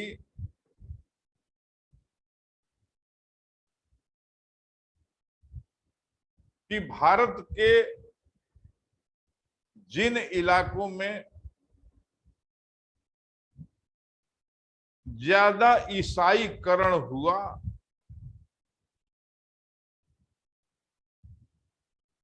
वहां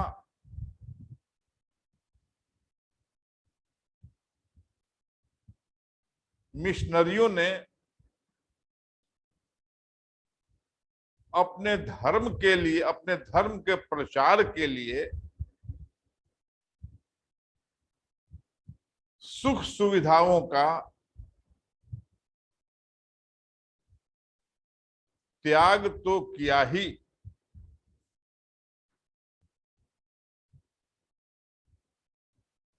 और अपने ईसा मसीह के प्रति वे समर्पित तो थे ही।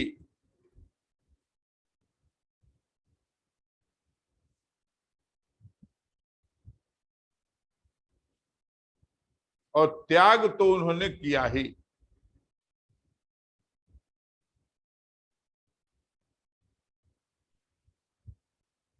Next paragraph. गुप्त रीति से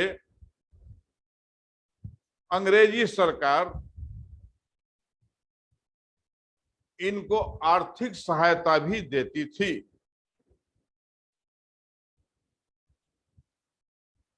बहुत से अंग्रेज तो सेना में केवल इसलिए रखे गए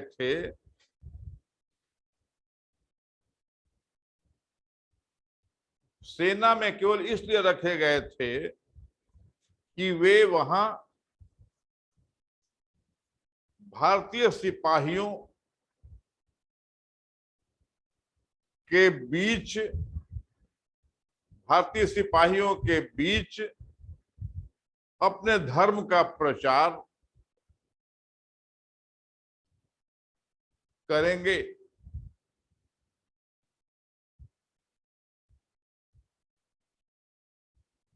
धर्म परिवर्तन करने वाले सिपाहियों, भारतीय सिपाहियों को ऊंचे ऊंचे पद दिए गए,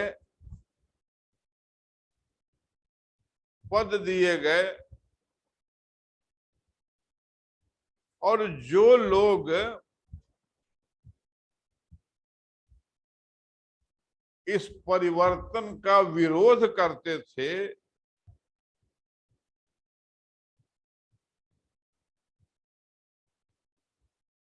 उनकी उन्नति रुक जाती थी।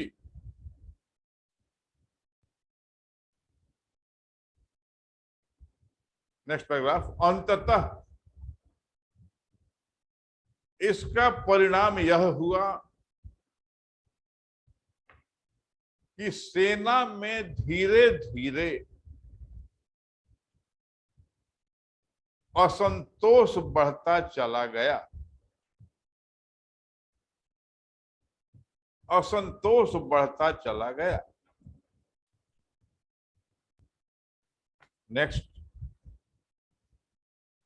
नेक्स्ट लाल से लिखो हेडिंग। ईसाई पादरियों द्वारा हिंदू और इस्लाम धर्म के लिए अनुचित शब्दों का प्रयोग।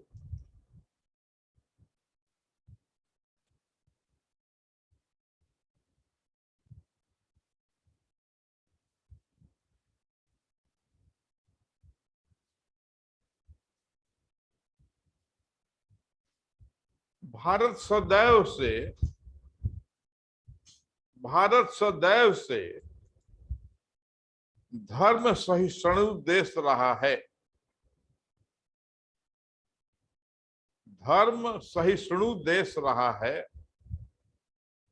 वह अंग्रेजों के धर्म प्रचार का विरोध नहीं करता था। अंडरलाइन कर देना।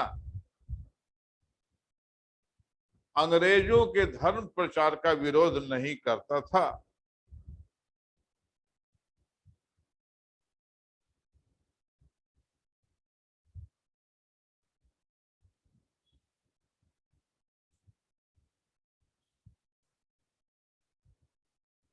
परंतु गुस्सा तब आता था, तकलीफ तब होती थी, जब इन दोनों धर्मों के लिए अनुचित शब्दों का प्रयोग होता था।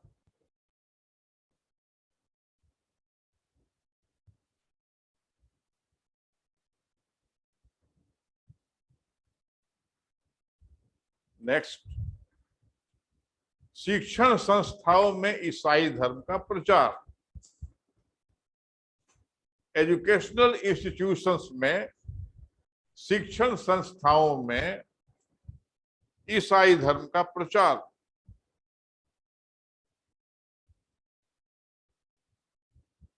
ईसाई मिशनरियों ने बहुत से मिशन स्कूल खोल दिए थे।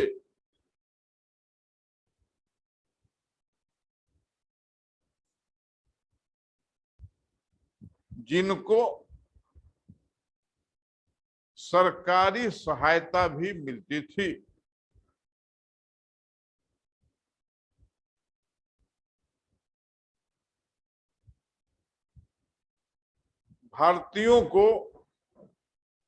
भारतीयों के मन में इनके प्रति शंका उत्पन्न हो रही थी। नेक्स्ट, पाश्चात्य सभ्यता एवं संस्कृति का प्रचलन।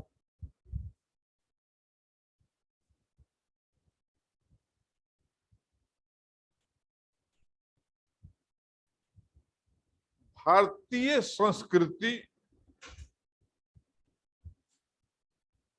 कौमा साहित्य और प्रांतीय भाषाओं की उपेक्षा की गई। अब लाल से लिखोगे। लॉर्ड मैकाले ने अंग्रेजी को शिक्षा का माध्यम बनाया।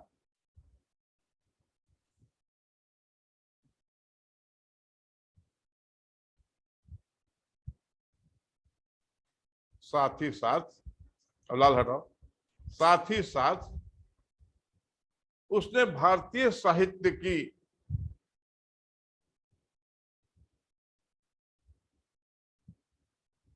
आलोचना की जो उसको नहीं करनी चाहिए थी।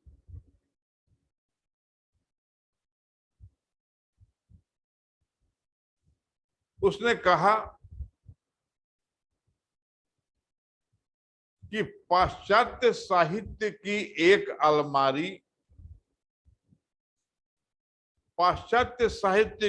अलमारी पूरे एशिया के साहित्य से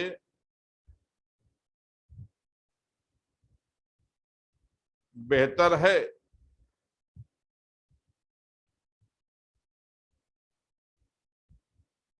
इस तरह से उसने भारतीयों का अपमान किया।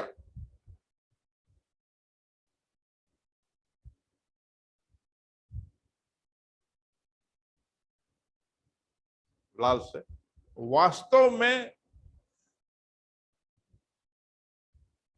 वास्तव में बात यह थी कि अंग्रेजी के माध्यम से भारत में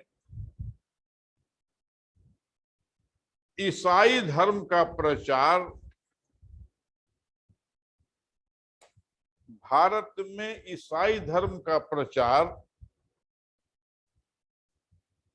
करना चाहते थे।